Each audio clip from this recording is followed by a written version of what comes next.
Le Parlement européen était en session plénière à Strasbourg cette semaine après 16 mois d'absence. L'agenda était donc bien rempli et le rapport sur la situation concernant la santé et les droits génésiques et sexuels dans l'Union, le rapport Matic dont nous vous avons déjà parlé, a failli être débattu cette session. Finalement, il devrait être mis aux voix un peu plus tard ce mois-ci. Donc c'est l'occasion pour nous de pouvoir vous expliquer un peu plus ce qu'il contient, en quoi, même si cela paraît loin et théorique, pourquoi ce rapport et la proposition de résolution qui l'accompagne sont importants. Nous en discutons ce soir avec Grégoire Pupinck, directeur de l'ECLJ. Bonsoir. Alors nous allons ce soir parler de l'objection de conscience, de la libéralisation du délai, de l'extension du délai pour l'interruption volontaire de grossesse. Mais j'aimerais en préambule, Grégoire Pupinck, que vous clarifiez pour nos auditeurs une notion peut-être un peu abstraite, celle de la question de l'importance d'une résolution du Parlement européen. Puisque là, pour ce débat, des opposants et des personnes favorables à cette résolution ont dit « mais ne vous en faites pas, c'est une résolution, ça n'est pas contraignant ». Donc autrement dit, ça ne va pas imposer d'obligations aux États, ça n'est pas si important, ça n'est pas si grave que ça. Moi j'ai envie de dire de manière un peu benoîte, si c'est pas contraignant, pourquoi vous embêtez-vous ? Non, c'est très important. Ouais. Les promoteurs de la résolution, donc c'est une résolution qui très clairement est le fruit du travail de la Fédération internationale du planning familial, l'IPPF, qui est le principal fournisseur au monde en matière d'avortement et aussi le principal lobby politique en la matière.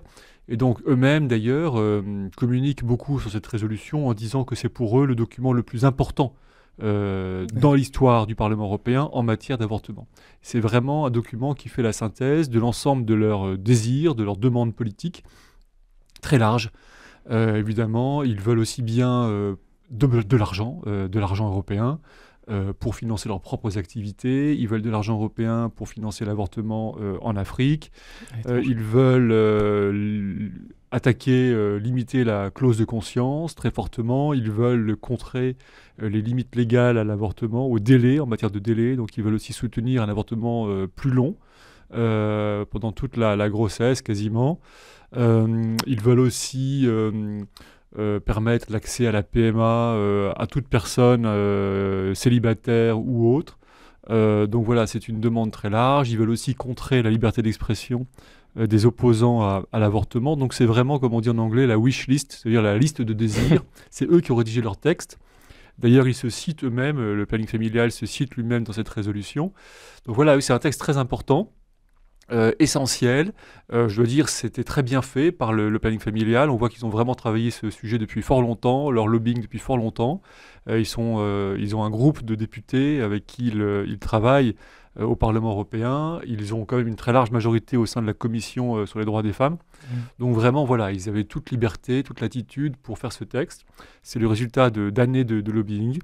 Et c'est un texte qui est effrayant parce qu'il présente vraiment l'avortement comme quelque chose de bien, quelque chose de souhaitable, de désirable, comme une forme de liberté. Et donc pour eux, c'est quelque chose finalement qu'il faut promouvoir comme un droit de l'homme et qui n'est pas du tout considéré, reconnu comme étant plutôt une épreuve, un problème, et même aussi un problème personnel, mais aussi un problème social et humain. Il faut quand même garder à l'esprit qu'en Europe, un tiers des grossesses finit en avortement. Donc c'est un suicide quasiment démographique. C'est aussi une blessure sociale très profonde. On ne peut pas du tout présenter ça comme étant un droit de l'homme. Il faut se souvenir quand même que les droits de l'homme, eh bien, c'est la capacité à accomplir des actes qui font du bien. Liberté de pensée, liberté de mouvement, liberté d'expression. Tout ça, c'est des choses qui sont bonnes. On ne peut pas dire que le fait de mettre fin à une vie humaine et cette bonté. Il y a un critère pour reconnaître ce qu'est un vrai droit de l'homme, c'est le caractère universalisable. Est-ce que tout le monde pourrait... Qu'en serait-il si tout le monde agissait ainsi ? Alors bien sûr, un vrai droit de l'homme, liberté de penser, tout le monde pense, c'est très bien, tout le monde s'exprime, c'est très bien. Mais est-ce que le monde pourrait fonctionner si tout le monde avortait ? Évidemment, non. Et donc, ce n'est pas un vrai droit de l'homme. Pareil pour l'euthanasie, on peut dire, est-ce que le monde fonctionnerait si tout le monde s'euthanasiait ? Non. Donc c'est pas un vrai droit de l'homme, très clairement. Donc c'est un texte qui est très important Parce pour que revenir à votre justement, question. c'est une résolution. Quelle est votre crainte dans la suite, si jamais ce texte était adopté en l'état ? Attendez, c'est un texte qui est du Parlement européen, donc quel que soit son caractère contraignant au plan formel, c'est un un document politique majeur C'est ça. qui ensuite aura une influence, s'il est adopté, sur les politiques de l'Union européenne, qui sera cité par les juridictions, qui sera cité par les parlements nationaux, qui va orienter l'action de la Commission européenne, qui va orienter l'action de l'Union européenne pendant des années. Donc oui, c'est un texte très important. Alors c'est vrai qu'en face de nous, certaines personnes disent oui, mais c'est pas contraignant parce que c'est pas vraiment une loi. Certes, mais c'est quand même un texte politique et qui a une très grande qui aura l'autorité du Parlement européen et qui surtout saura être exploité par l'industrie de l'avortement. Il faut bien se dire que l'industrie de l'avortement a rédigé ce texte et elle s'est servie. Ça veut dire que c'est elle, d'un côté, qui touche quand même des subventions et aussi de l'argent par la pratique de l'avortement, par la diffusion de la contraception. Donc c'est une vraie industrie qui a un chiffre d'affaires en milliards d'euros et de dollars, et qui, de l'autre côté, incite l'Europe en même temps à lui verser des subsides et à libéraliser son activité économique. Faut bien avoir ça aussi en tête. On parle quand même d'une activité économique qui génère des milliards. Donc voilà, donc sous couvert d'un discours sur les droits de l'homme, il faut bien voir aussi que ce texte, en fait, fait la promotion d'une activité, celle du planning familial mondial et des autres industries de l'avortement, à la fois en Europe et en Afrique. C'est une activité économique. Et alors, autre concept, mot important qu'on retrouve dans d'autres sujets par rapport à l'Union européenne, c'est celui de la compétence de l'Union européenne dans ce domaine. Alors là aussi, c'est peut-être un terme qui va aider plus de députés qui ne sont pas forcément contre l'avortement, mais qui va encourager ces députés à ne pas adopter ce texte, c'est la question de la compétence de l'Union européenne, puisque donc vous avez parlé de ce gros projet du planning familial. Ils avaient déjà fait une tentative en 2013 avec une autre rapporteure, Madame Edith Estrella. La proposition de résolution contenait à peu près les mêmes choses, et finalement le Parlement européen avait rejeté cette proposition sur la question de la compétence en disant donc la santé est une compétence des États. C'est exact, effectivement, la santé est une compétence des États, et d'ailleurs très clairement, les questions d'avortement, cela a aussi été rappelé très récemment encore par la Commission européenne, relèvent de la compétence des États. Et donc le Parlement européen, en traitant de ce sujet, excède la compétence de l'Union européenne. Et ça, semble-t-il, ça n'a pas l'air de le gêner beaucoup, en tout cas ceux qui soutiennent cette résolution. Très clairement, ils empiètent sur la compétence nationale, ils violent le principe de subsidiarité. Et c'était l'une des raisons pour lesquelles la précédente tentative de texte similaire, qui remonte donc à 2013, avait été rejetée par la majorité du Parlement européen. Voilà, donc peut-être qu'il arrivera la même chose pour ce texte, c'est pas inenvisageable. Il se peut aussi, bien sûr, que le texte soit rejeté, parce qu'il faut aussi le rappeler, il contient des dispositions très graves, notamment en matière de liberté de conscience. Très bien. Alors justement, vous avez esquissé avant aussi la question du délai pour avoir un recours à l'interruption volontaire de grossesse. Dans le texte, la proposition est très libérale, c'est-à-dire que vous avez déjà parlé sur ce plateau plusieurs fois de l'avortement sans limite. C'est vraiment ce qui est promu. Il y a une citation, je la donne, le Parlement européen se préoccupe que l'avortement est parfois légalement autorisé, mais il est limité par des obstacles juridiques, quasi-juridiques et informels, tels que des délais et conditions d'accès restreints. Donc est-ce que, dans la logique de ces promoteurs, toute restriction de délai serait une entrave à l'avortement et donc il ne devrait même pas y avoir de délai. Pour les rédacteurs, toute restriction, en général, quelle qu'elle soit, pas simplement le délai, c'est ce qu'ils disent. Ils disent que l'avortement est un droit, est un bien, et donc toute restriction, ils appellent ça obstacle ou entrave à l'avortement, doit être levée. Et parmi ces restrictions et entraves, ils en citent plusieurs, des choses assez anodines, on veut dire, comme la question, par exemple, de finances, d'argent, mais aussi d'autres, par exemple la question de l'autorisation parentale pour les mineurs, mais aussi celle du délai de recours à l'avortement et celle de l'objection de conscience. Donc ils disent qu'il faut que les États agissent pour lever tous les obstacles à l'avortement, et aussi, autre obstacle à l'avortement, les discours critiques à l'égard de l'avortement. Donc vraiment, ce texte demande aux États, présente de façon négative toutes les garanties, tous les garde-fous, toutes les sauvegardes, tout ce qui avait été mis en œuvre pour essayer de protéger la santé des jeunes femmes et aussi protéger la vie. La question donc bien sûr du délai de réflexion, la question du délai d'avortement et le projet de résolution envisage effectivement explicitement l'avortement au-delà des 3 mois de grossesse. Après le premier trimestre. Voilà. Et pendant les débats parlementaires, je me souviens d'une députée qui disait que le problème de l'avortement, c'est l'existence de délais. Voilà. Et on voit bien qu'en France aussi, il y a cette tentative de légaliser l'avortement jusqu'au 9e mois pour des motifs d'ordre psychologique ou sociaux. Donc voilà, très clairement, aujourd'hui, le débat sur l'avortement se concentre très largement sur la question des délais, avec une volonté de repousser toujours plus loin le délai, comme aux États-Unis où l'avortement jusqu'à la naissance parfois est pratiqué.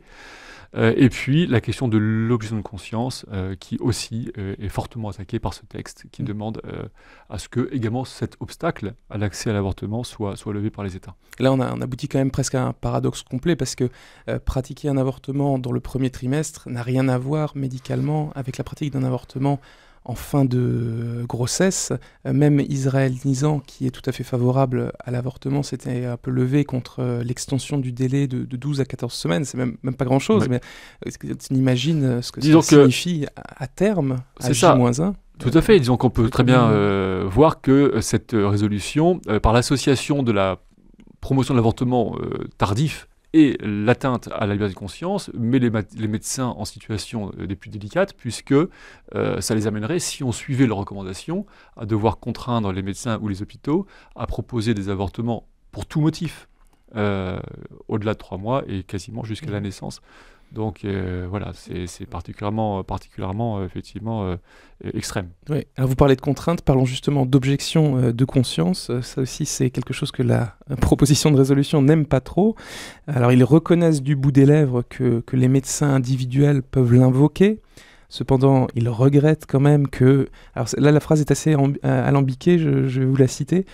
Regrettent que, parfois, les pratiques courantes dans les États membres permettent aux médecins et dans certains cas, à des établissements médicaux entiers, de refuser de fournir des services de santé sur la base de la clause de conscience.